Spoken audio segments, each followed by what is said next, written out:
어느 상점에서 원가가 100원인 사탕 한 개의 판매 가격을 X1, 그리고 하루 동안 판매되는 사탕의 개수를 Y라 할 때 두 변수 X, Y 사이의 관계를 나타내는 그래프이다. 변수라는 말이 나왔네, 그죠? 그리고 그래프라고 하는 말이 나왔네. 그래프는 두 변수를 순서상으로 나타내서 이렇게 평면에 점으로 나타낸 것이 그래프입니다. 자, 이때 하루 동안 판매되는 사탕의 판매이익이 최대일 때 사탕 한 개 판매 가격은 어떻게 됩니까? 라고 했습니다. 원가가 얼마였어요? 100원이요. 그러면 200원씩 몇 개? 100개가 팔렸네. 그럼 한 개당 이익은요? 200-100, 100원입니다. 판매 이익의 최대를 물었잖아. 100개가 팔렸잖아. 그러면 이렇게 팔았을 때의 판매 이익은 100원 곱하기, 이익이 100원이었잖아요. 그리고 100원이라고 하면 되는 건 10,000원이라는 것이 나왔네요. 야, 100개 팔아서 10,000원 남겼네. 잘했네. 하루 종일 10,000원 밖에. 에이, 좋아요. 다른 것도 팔았겠죠. 자, 300원씩 팔았을 때는 원가가 100원이었기 때문에 죄송합니다. 한 개당 200원씩 이익이 생겼죠. 그래 눈금을 읽어봤더니 몇 개? 70개가 팔렸네요. 200원씩 이익이고 70개가 팔렸기 때문에 이와 같을 때는 하루 이익이 14,000원입니다. 오, 너 아니야. 최대 이익이니까 200원 아니네. 자, 다 계산해야 됩니다. 400원일 때는 한 개당 200원씩의 이익이 남았고 몇 개가 팔렸나 봤더니 40개가 팔렸어요. 따라서 나는 8,000원, 아니요, 300원이네. 죄송합니다. 300원이 이익이 생겼고요. 12,000원입니다. 그 다음 500원이 팔았을 때는 400원의 이익이 생겼고요. 팔린 걸 봤더니 30개가 팔렸네요. 나 역시 12,000원의 이익이 생겼습니다. 600원 할 때는요, 500원의 이익이 생겼고요. 그리고 몇 개가 팔렸습니까? 비싸서 사람들이 많이 안 샀네. 예. 200해서요. 10,000원의 이익이 뭐라? 비싸게 팔면 더 많이 남을 줄 알았지. 너무 비싸서 안 사 먹어요. 적당한 가격이라 해야 돼요. 자, 700원 했을 때는 한 개당 600원의 이익이고 몇 개가 팔렸나 보다. 와, 10개밖에 안 팔렸어. 이거 큰일 났네. 장사 접어야 되겠네. 예. 자, 확인됐습니까? 예. 300원씩 팔았을 때에 하루 70개가 팔렸고 이익은 최대이기 때문에 판매 이익이 최대될 때 사탕 한 개 판매 가격은 이번에 300원인 것을 확인하였습니다. 이거는 두 변수 사이의 관계를 점으로 나타낸 그래프를 올바르게 읽고 해석할 수 있느냐를 물어본 문제였습니다. 정사면체를 한 평면으로 잘라 두 입체 도형으로 나누었다. 이때 나누어진 두 입체 도형의 모서리 개수의 합의 최대값은이라고 했습니다. 모서리 개수의 합의 최대값은 이렇게 물었기 때문에 잘라서 나누는 방법이 여러 가지고 모서리 개수 또한 달라진다는 얘기죠. 그럼 실제로 어떻게 자를 것인가 한번 잘라보세요. 아마 제일 편하게 여러분이 생각한 것은 이런 식으로 잘라내는 거죠. 삼각뿔 하나와 삼각뿔 떼로 나누는 방법이 있습니다. 또 다른 방법은요, 이렇게 자를 수도 있죠. 그죠? 아까랑 차이가 뭡니까? 앞에 자른 이 면은 새 모서리를 자르고 지나가는 것이고, 지금 자른 것은 모서리 2개와 꼭지점 하나만 지나가고 있습니다. 또 다르게 자르는 방법이 있나요? 예, 있습니다. 자, 이렇게 한번 잘라볼까요? 모서리 하나를 통째로 하고 이렇게 자르는 방법이 있어요. 또 다르게 자르는 방법이요? 예, 여러 가지 나옵니다. 이런 식으로 잘라내는 방법도 있어요. 자, 그러면 각각의 경우 어떻게 토막 났는가? 각각의 입체의 모서리 개수를 차례대로 한번 구해 보겠습니다. 제일 먼저 이와 같이 잘랐을 때는 위쪽에 삼각뿔 모서리 6개에다가 아래쪽에 삼각뿔대 모서리 세워보세요. 9개 나오나요? 하나, 둘, 셋, 넷, 다섯, 여섯, 일곱, 여덟, 9개가 나와서 모서리 개수약은 15개가 나옵니다. 자, 또 다르게 잘라보겠습니다. 또 다르게 자르기를 이렇게 한번 잘라보도록 하겠습니다. 이와 같이 자르면 앞쪽에 삼각뿔로 모서리 6개고요. 뒤쪽에 거 봤더니 하나, 둘, 셋, 넷, 다섯, 여섯, 일곱, 여덟, 9개입니다. 다시요. 제대로 잘 했나 보세요. 하나, 둘, 셋, 넷, 다섯, 여섯, 다시요. 주님도 착각을 했을라. 하나, 둘, 셋, 넷, 다섯, 여섯, 일곱, 8개네요. 예, 8개, 14개가 나왔습니다. 지금 최대를 구하고 있기 때문에 개수를 잘 세야 됩니다. 또 다르게 자르는 방법이 있습니다. 자, 이와 같이 잘라냈을 때는 앞쪽도 뒤쪽도 전부 다 삼각뿔입니다. 6개 플러스 6개라 12개입니다. 자, 또 다르게 자르는 방법이요. 이거 하루 종일 자르겠네. 그래서는 이런 도형 문제를 익힐 때는 집안일을 많이 도와주면 돼요. 김장할 때 무 썰어 보세요. 깍두기 썰어 보세요. 요리해 보세요. 그럼 여러 가지 모양으로 잘라낼 수 있습니다. 그래서 저는 평소 수학 공부 어릴 때 어떻게 했는가 하면 집에서 엄마가 하는 일 도와주면서 했습니다. 두부를 자를 때는 어떻게 자르면 정육면체, 그만할까요? 네, 집안일 많이 도와주세요. 그러면 도형 공부는 저절로 됩니다. 자, 이와 같이 잘랐을 때는 뒤쪽에 있는 거 봤더니 하나, 둘, 셋, 넷, 다섯, 여섯, 일곱, 여덟, 9개의 모서리가 있고요.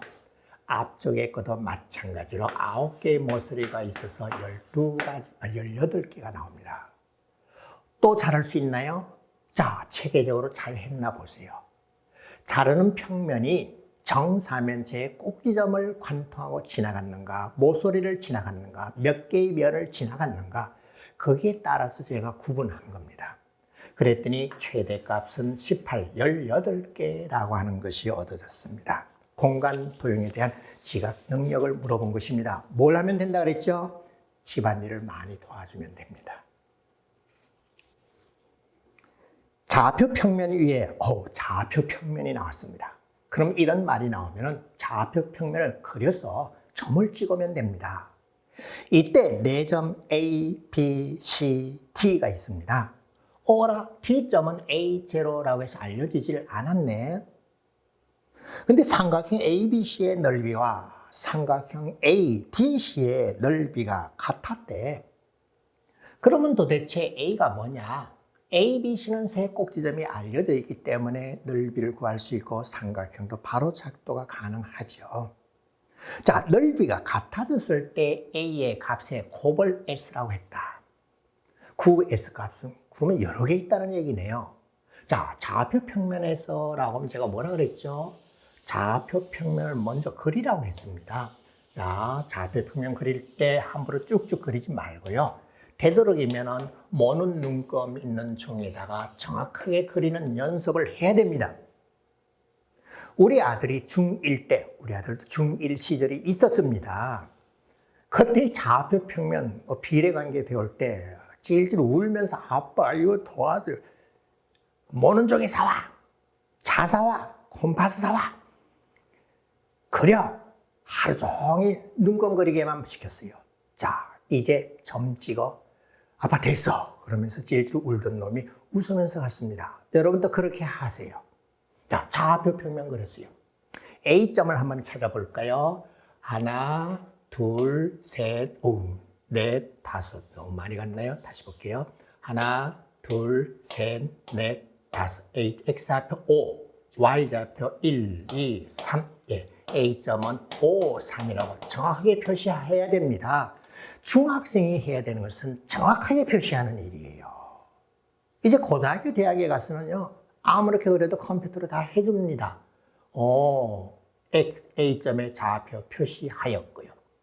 그 다음에 B점의 좌표, X좌표 2, Y좌표 1입니다. 네, B점의 좌표 2, 1이라고 표시하였습니다. 그 다음에 C점의 좌표 3, 제로입니다. C점의 좌표 3, 제로. 오케이. 그러면 A, B, C라는 삼각형은 작도가 되었습니다. 넓이 또한 구할 수 있겠네요. 그죠? 그런데 D라는 점이 어디에 있는가 하면 그냥 X 위에 있대요. A, D, C의 넓이가 A, B, C 넓이하고 같대요. 아, 알았습니다. 여기 또 하나 있을 수 있네요. 그래. A, D, C. 두 개가 생길 수 있네요. X축 위에서 했잖아요. 자, 그러면 제일 먼저 해야 될 게 뭐죠? A, B, C 삼각형의 넓이입니다. 어줍지 않게 선행학습한 친구들이요. 신발끈 공식, 사선 공식, 예, 좋습니다. 제 자랑 하나 할게요. 그 사선 공식이라고 하는 것이 정식 명칭인데 그 명칭을 만든 사람이 저예요. 안 믿어지죠? 사실 제가 20대 때 고등학교 선생님 첫 1년 차에 아이들이 고등학생인데 좌표 평면에 꼭지점이 주어졌을 때 넓이 구하는 것을 쩔쩔매더라고요. 그래서 이렇게 하면 돼 라고 가르쳐줬는데 지금 와서 제가 엄청 후회합니다. 수학적인 능력을 발달시키는 데는 전혀 도움이 안 됩니다. 그 공식 없애고 싶습니다. 그러면 어떻게 합니까? 다각형의 넓이 어떻게 구하죠? 대각선 것을 삼각형으로 쪼갭니다. 그럼 그걸 반대로 생각하면 됩니다. ABC라는 삼각형의 넓이를 구하기 위해서는 나를 떼어서는 직사각형을 구한다면 이거 빼면 됩니다. 그거 됐어요. 따라서 삼각형 ABC의 넓이는 제가 하얗게 표시한 직사각형의 넓이는 가로, 세로 3, 3이 되는 정사각형의 의모로 9입니다. 그 중에 나는 밑변 길이가 3, 높이가 2이기 때문에 넓이가 3이고요. 나 역시 마찬가지로 밑변 2이고 높이 3이기 때문에 여기 넓이도 3이에요. 그 다음 밑변 길이 1, 높이 1이기 때문에 넓이 2분의 1입니다. 오케이. 그랬더니 ABC 삼각형의 넓이는 2분의 5라는 것이 구해졌습니다. 자, 그러면 이제 ACD 또는 ADC 삼각형 넓이는 어떻게 구할 것인가? 이건 이쁘게 주어져 있네요. 밑변이 X축 위에 있습니다. 높이를 이놈으로 잡으면 돼요. 높이 H를 3으로요. 밑변 길이를 X라고 해볼까요?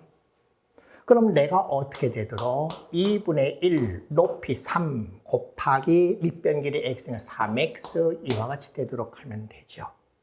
따라서 X라고 하는 값이 3분의 5가 되면 됩니다. X가 3분의 5니까 3 마이너스 3분의 5, 3 플러스 3분의 5, D점이 될 수 있는 값은 3 마이너스 3분의 5와 그리고 3 플러스 3분의 5라고 해서 두 개가 나왔습니다. 이것의 곱을 S라고 했잖아요. S를 구하라고 했나요? 아니요. 9S요. 그럼 9배 했으니까 여기에다가 3을 곱하고 여기에다가도 3을 곱하면 되네요. 그랬더니 계산했더니 3 곱했더니 9에다가 마이너스 5. 3을 곱했더니 9 플러스 5가 되어서 계산하면요. 4 곱하기 14인가요? 계산했더니 구하는 답은 56이라고 구해줬습니다.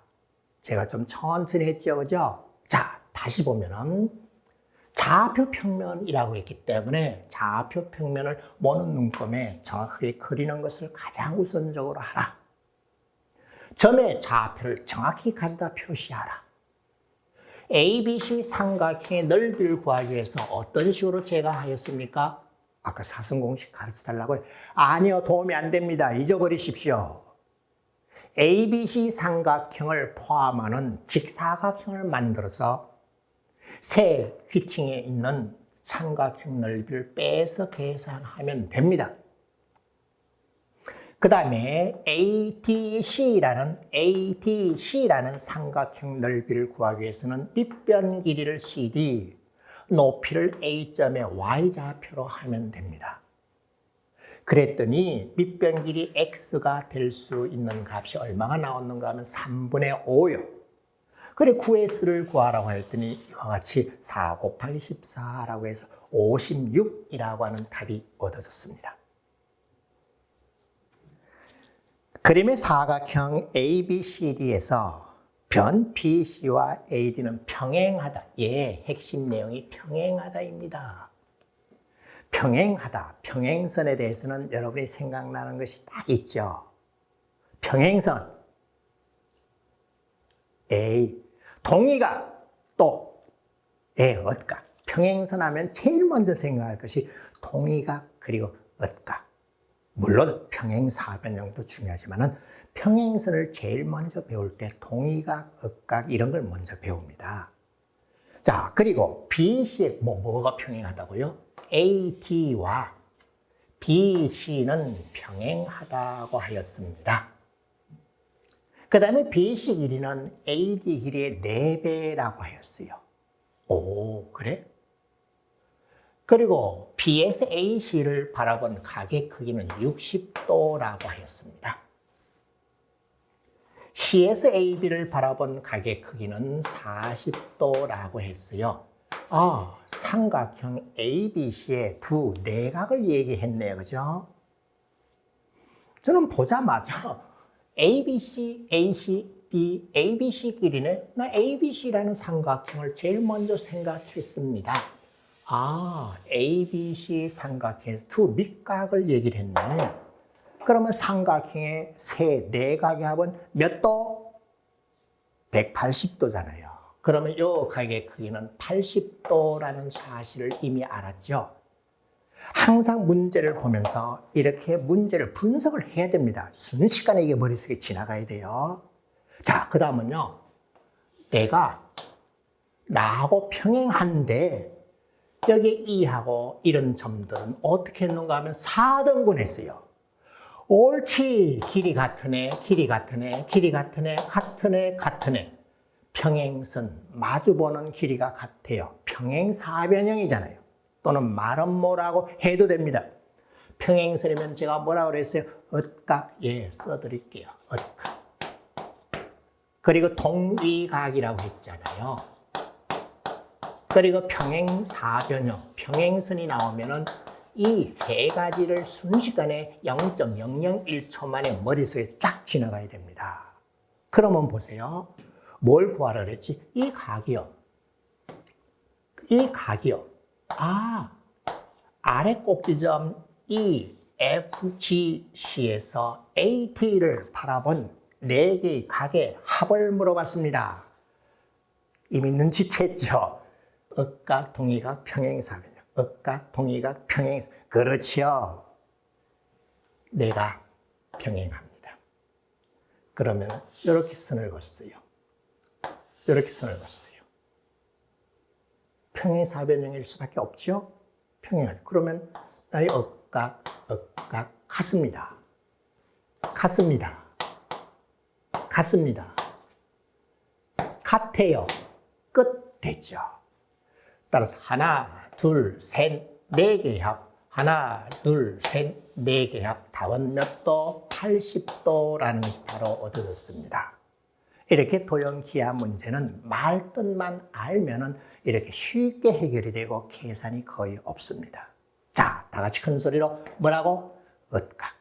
또 뭐라고? 통위각. 또 뭐? 평행사변형.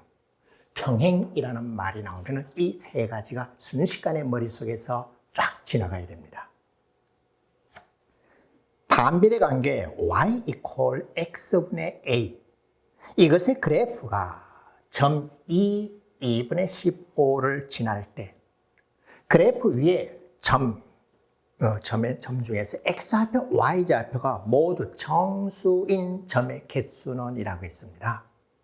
반비례 관계인 y equal x분의 a라고 하는 것은 무슨 뜻인가 하면은 x가 크면은 y는 작아지고 그 반대로.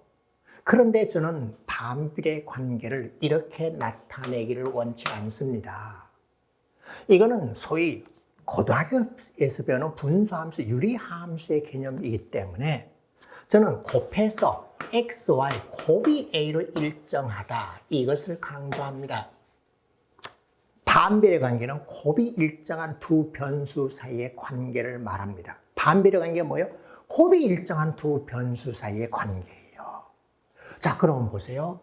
나 이 점이 반비례 관계 그래프 위에 있기 때문에 x, y, 자, 곱해주면 15. 예, a 값은 15입니다.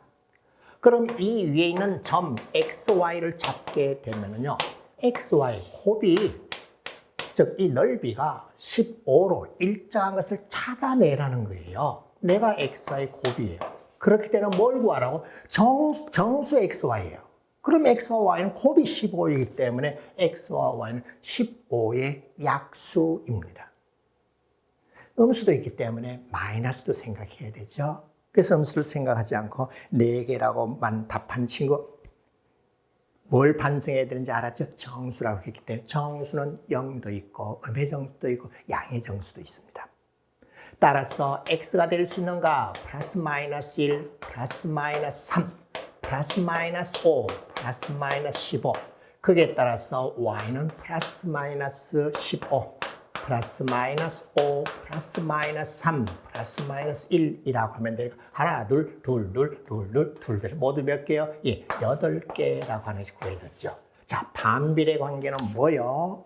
곱이 일정한 두 변수 사이의 관계를 반비례 관계라고 합니다.